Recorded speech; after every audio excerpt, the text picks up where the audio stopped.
Darryl will check back in tonight. A Marion County teenager sentenced to decades in prison for a violent attack on a 91-year-old in her own home. Jessie Stone was just 14 when the crime happened in the small community of Reddick this past spring. And Channel 9's Nick Pampantonis is in Ocala. Stone did not react when the judge gave prosecutors almost everything they wanted here. Nick? Yeah, and I actually just got a text message from a member of the victim's family. They were not in court today, but they said they wish that he had gotten more than the 25 years the judge sentenced him to. I'm just going to quote here, "I do not believe someone that does what he did can be rehabilitated." I hear his voice. He really, even now, he worries about her. Jessie Stone's grandmother said the now 15-year-old has an unbelievable amount of remorse for what he did last June, when Stone broke into his 91-year-old neighbor's house, beat her, held her down with a pillow, and sexually assaulted her. He was 14 years old when this event happened. He had absolutely no prior criminal history on his score sheet whatsoever. His brain was nowhere near fully developed when this incident happened and is still probably 10 years off from that. The pleas for mercy having no effect on the judge who sentenced him to 25 years in prison. Mr. Stone, this is unfortunate for you, for the victim, for both of your families. I said, what is going on? Why are you behaving like this? I don't get it. And he says, why does my mother hate me so much? That's what came out. So then I realized he's in pain. The grandmother saying he was abandoned by his father, who also introduced him to pornography at a young age. Prosecutors say he went to the woman's house seeking an escape and lost control of himself. The judge said the woman was lucky to be alive. The teenager whispering to himself before the sentence and showing no emotion when he learned of his new reality. That was a much longer sentence than you were asking for. Do you have any comment on it? No, I don't. Thank you. I did not get a chance to speak with Stone's parents and other family members as they made their way out of this building, but I can tell you that they were quite emotional as some of those details were being read out and, of course, as that sentence was being handed down. Live in Ocala, Nick Pampantonis, Channel 9 Eyewitness News. This is the story of a brutal crime that shook an entire town. It is a story that will make you question everything you think you know about trust, human nature, and justice. A 91-year-old woman, fragile yet full of life, had built a simple routine in her quiet Florida neighborhood. Among the people she welcomed into her world was a 14-year-old boy, a kid she had known for years, a kid she had trusted, a kid she never imagined would be capable of such horror. But on the night of June 9th, 2024, that trust was shattered in the most horrific way possible. That boy, Jessie Stone, broke into her home in the dead of night. What happened next was a nightmare beyond comprehension. A brutal assault, a horrifying betrayal, a crime so sickening that even seasoned detectives were left in disbelief. But can a 14-year-old truly be a monster? Some people say he was just a child, a kid who made a terrible mistake, one who could have been saved if society had intervened earlier. Others believe what he did was pure evil, and no amount of excuses can change that. So ask you, my dear viewers, where do you stand?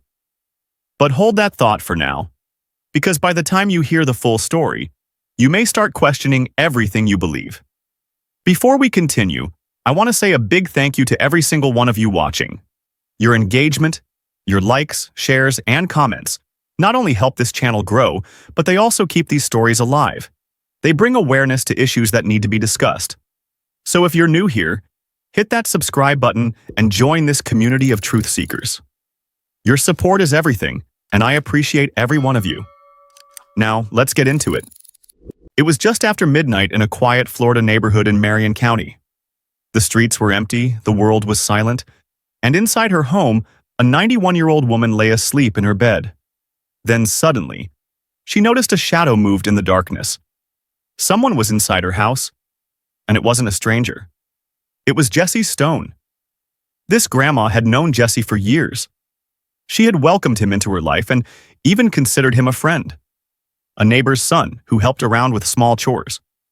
But on this night, he wasn't there to help. He was there to satisfy his dark and evil pleasure. Imagine waking up in the middle of the night, groggy, disoriented, struggling to understand what's happening. Then you see a figure standing in your bedroom. That's exactly what happened to this old woman. Before she could scream, before she could even process the nightmare unfolding, Jessie lunged at her, The first blow landed hard, a fist smashing against fragile skin. She gasped, struggled, but he was stronger. Another blow, then another. The pain was unbearable. Her body, which had lived almost a century, couldn't withstand this kind of brutality. And then, he grabbed a pillow, covered her face and pressed down hard. At 91 years old, no one expects you to fight. But this woman, she wasn't going to go down without trying, even as her lungs screamed for air, even as her body failed her. Jesse's full weight pressed down on her, threatening to take her last breath. Yet she fought. She scratched, she kicked. And in those moments, those few seconds of resistance, she changed the course of this nightmare. Jesse got scared. He had planned on silencing her, but she refused to be silenced. Still, he didn't stop. What he did next was even worse. This wasn't just a burglary. It wasn't just a physical attack. It was a violation so cruel, so inhumane, that it left experienced detectives horrified.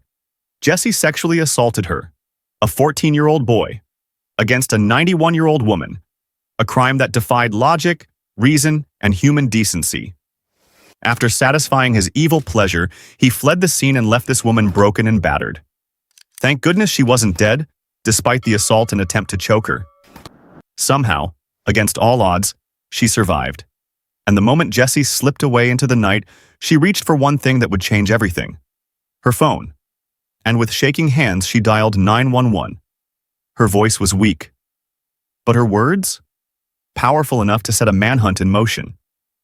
And this is where everything starts to unravel. Jesse thought he had gotten away with it. But DNA doesn't lie. By the time police arrived at the elderly woman's home, the scene was one of pure horror. Her body was bruised. Her face was swollen. Blood stained her sheets. But she was alive.